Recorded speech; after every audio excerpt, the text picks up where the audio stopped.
Bro, jadi ini Soekarno ini dekat sama masjid apa namanya? At-Taqwa. Masjid At-Taqwa. Jadi rumah ini itu tempat Soekarno tinggal di Bengkulu saat diasingkan oleh Belanda.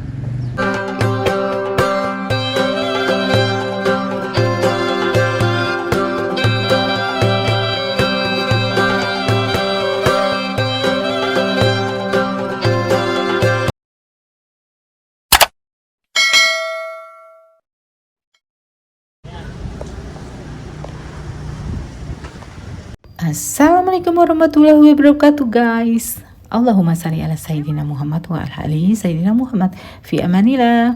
Teman-teman, kali ini aku ingin mengajak teman-teman berkunjung ke salah satu situs sejarah peninggalan Bung Karno, itu kediaman beliau ketika berada di pengasingan kota Bengkulu. Dan selanjutnya juga aku datangin rumah kediaman dari istrinya ya, Ibu Fatmawati. Yuk check it out.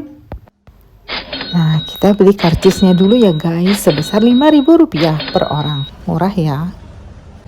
Ini loh ternyata yang aku bilang At-Taqwa, Masjid At-Taqwa. Ada yang bagi yang belum nonton, ada di playlistnya aku tuh, dekat rumah pengasingan Bung Karno ketika berada di Bengkulu. Dekat kan tuh Masjid At-Taqwanya, Masjid Agung besarnya.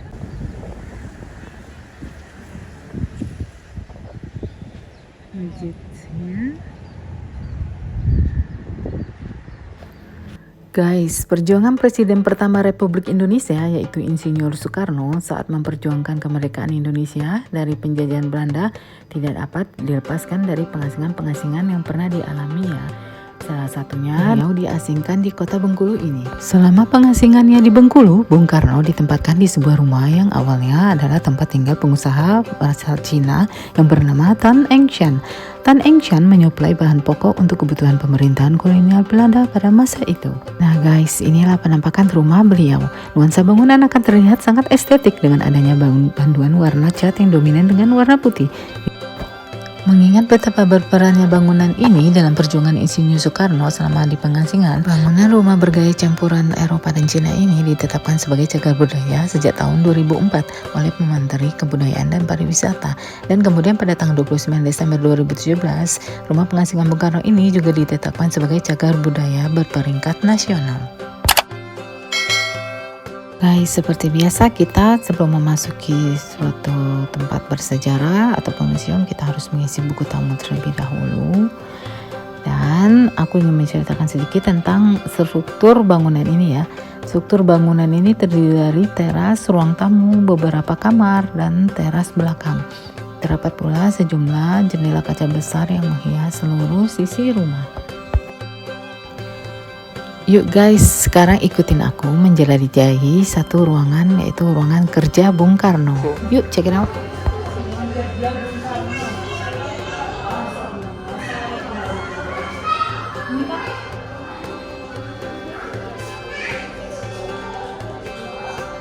Wih, dos deker. Ini dia yang... Ini adalah ruangan kerjanya Bung Karno. Oh ya, di rumah ini tersimpan benda-benda peninggalan Bung Karno yang memiliki nilai sejarah, termasuk saat beliau menyusun strategi-strategi perjuangan selama di pengasingan. Pembagian ruangan dan penataan koleksi pada benda bersejarah di rumah ini tersusun rapi dan sangat tertata. Gedung yang sekarang ini, tapi zaman dulu kayaknya. Ini apa nih? Biaya perjalanan. Tadi ruang kerja Soekarno. Nah guys, di bagian dinding setiap ruangan dilengkapi dengan bingkai besar berisi cerita tentang Soekarno. Oleh masyarakat Bengkulu, awalnya Bung Karno dianggap sebagai orang aneh karena sikapnya yang sangat berapi-api dalam menjalin korespondensi. Banyak masyarakat yang takut menganggap Bung Karno akan memberikan pengaruh buruk. Meski diasingkan, gerak-geriknya untuk membangkitkan semangat masyarakat untuk merdeka dari penjajahan bangsa asing terus dilakukan.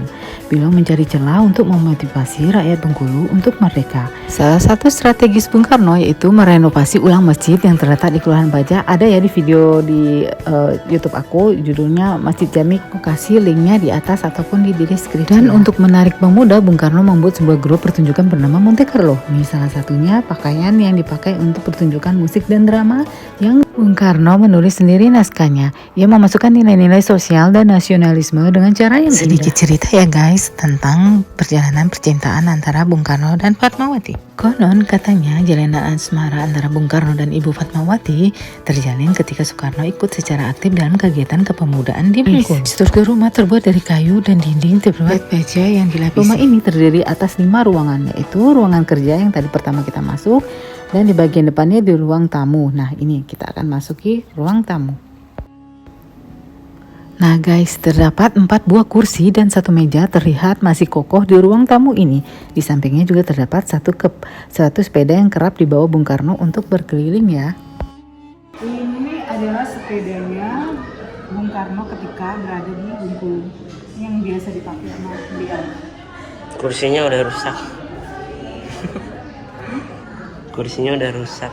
Guys, sudah kita lihat ya tadi ya, ada beberapa benda-benda yang terdapat di dalam bangunan rumah pengasingan Bung Karno ini, yaitu seperti kursi, pena, meja, dan berbagai seluk-beluknya tentang Bung Karno. Perlu diketahui, benda peninggalan yang sangat bersejarah tersebut telah menemani Bung Karno pada saat pengasingan. Dan perlu dicatat juga, meskipun tidak begitu besar rumah pengasingan ini, namun untuk pembagian ruangan rumah ini bisa terlihat sangat rapi. Uniknya lagi, dari bangunan ini juga memiliki bentuk limas, tidak berkaki, serta bagian dindingnya masih nampak polos. Identik banget ya sama arsitek di Masjid Jami yang pernah dibikin oleh Bung Karno. Di dalam ruangan ini juga terdapat sebuah lemari yang berisi pakaian seragam tonil semacam drama Monte Carlo yang diasuh oleh Bung Karno semasa di Bengkulu. Iya, dari kostum-kostum ini, kostum perkumpulan sandiwara Aduh, musik hari ini. aku kelihatan lagi. Gak apa-apa. Nah guys, di sini ada salah satu yang biasanya dijadikan pusat perhatian bagi pengunjung yang datang, yaitu jendela. Di mana jendela yang ada dalam bangunan tersebut berbentuk persegi panjang dengan 2 daun pintu. Guys, di rumah ini terdapat barang-barang peninggalan Soekarno seperti ranjang besi tempat tidur yang pernah dipakai Soekarno dan keluarganya. Guys, di sini terdapat 2 buah kamar yang juga terlihat masih dilengkapi dengan dipan khas zaman dulu ya, yaitu kamar tidur dengan ranjang besi.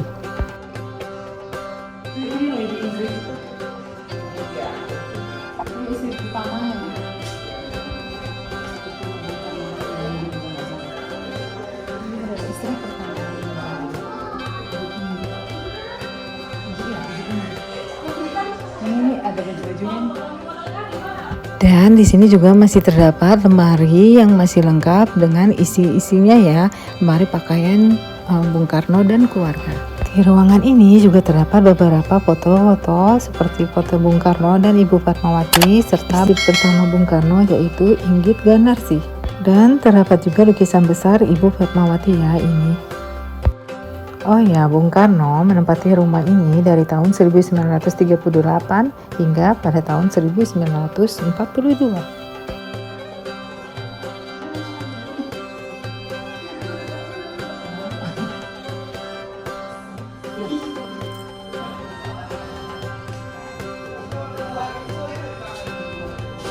Nih, ada yang jualan. Foto itu Bisa diinjak ya? bisa. Kayak begini.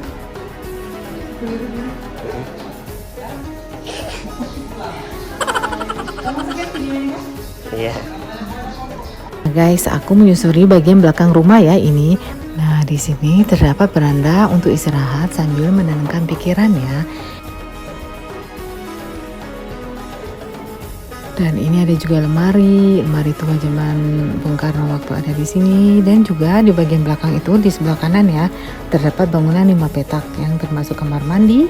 Sedangkan di bagian lainnya berfungsi sebagai gudang dan dapur. Dan kamu juga bisa melihat dapur dan benda peninggalan di rumah bekas kediaman Bung Karno ini. Dan terdapat sumur tua dan itu ada ceritanya loh. Jadi ada cerita rakyat mengatakan jika kita membasuh wajah kita di air sumur tua tadi, wajah kita akan terlihat lebih muda. Hehehe. Guys, selesai sudah aku menelusuri rumah kediaman Bung Karno ketika di pengasingan di Bengkulu ya. Dulu luas keseluruhan rumah ini mencapai 4 hektar loh, tetapi kemudian dipersempit oleh pemerintah Bengkulu. Oke, sekarang kita menuju ke rumah Fatmawati yang tidak jauh dari rumah Bung Karno ini. Yuk ikutin aku menelusuri tentang pertemuannya Fatmawati dan Soekarno di kota Bengkulu. Sedikit informasi ya guys, rumah Fatmawati adalah salah satu tempat bersejarah yang berada di Bengkulu. Tepatnya berada di Jalan Fatmawati, Kelurahan Penurunan yang berseberangan juga di sebelahnya Bung Karno di Kelurahan Angkut Atas, Kecamatan Gading Cepaka. Yuk check it out.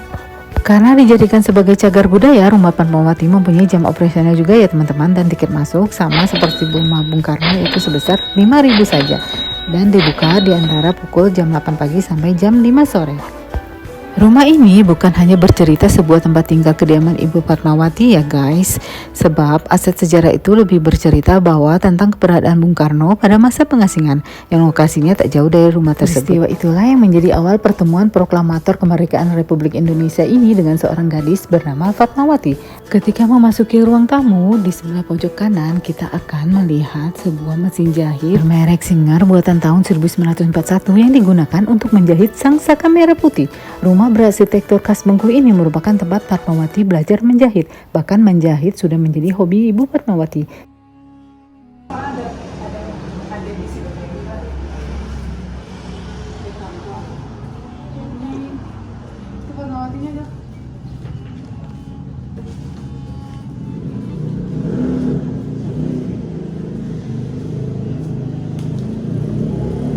Di ruang tamu ini, para pengunjung akan disambut juga dengan foto-foto Fatmawati Soekarno yang terpampang sangat cantik.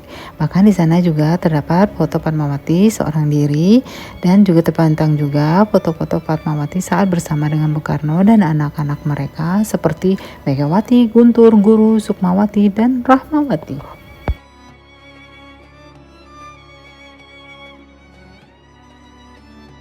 Di samping itu terlihat pula foto Ibu Negara pertama Indonesia tengah melakukan berbagai kunjungan kenegaraan. Selain itu, bagian ini juga dihiasi oleh ornamen-ornamen cantik dengan kesan vintage yang akan membawa Anda ke masa lampau. Menurut catatan sejarah, Fatmawati merupakan sosok yang pertama kali menjahit bendera merah putih. Beliau membuatnya dengan menggunakan sebuah mesin jahit pada tanggal 17 Agustus 1945 silam.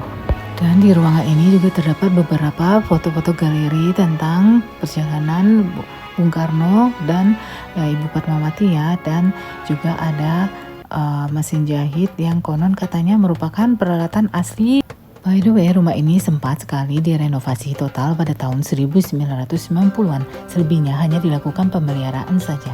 Dulunya ini adalah rumah tinggal orang tua Fatmawati pada tahun 1915. Kemudian pada tahun 1950-an, rumah ini direhab menjadi Museum Fatmawati. Nah ini guys, mesin jahit kuno yang dulu konon sejarahnya merupakan yang menjahit bendera pertama Republik Indonesia, yaitu merah putih. Ini guys, aku nggak duduk beneran ya, cuman angan-angan aja, takut juga jebol. Tapi ini nggak ngerti juga ya, ini yang asli atau yang di depan yang asli, soalnya tour guide-nya lagi nggak ada tadi. Jadi aku nggak bisa nanya deh. Sekarang aku akan mengajak kalian untuk memasuki kamar Fatmawati. Kamu akan melihat kesan vintage yang begitu kental di dalam kamar ini. Mana terdapat meja hias dan sebuah ranjang besi yang masih terlihat begitu kokoh, lengkap dengan kelambu cantik yang menutupinya. Secara keseluruhan, ruangan ini terlihat bersih dan memang cukup sederhana ya, namun suasana antik yang begitu terasa membuatnya sangat menawan.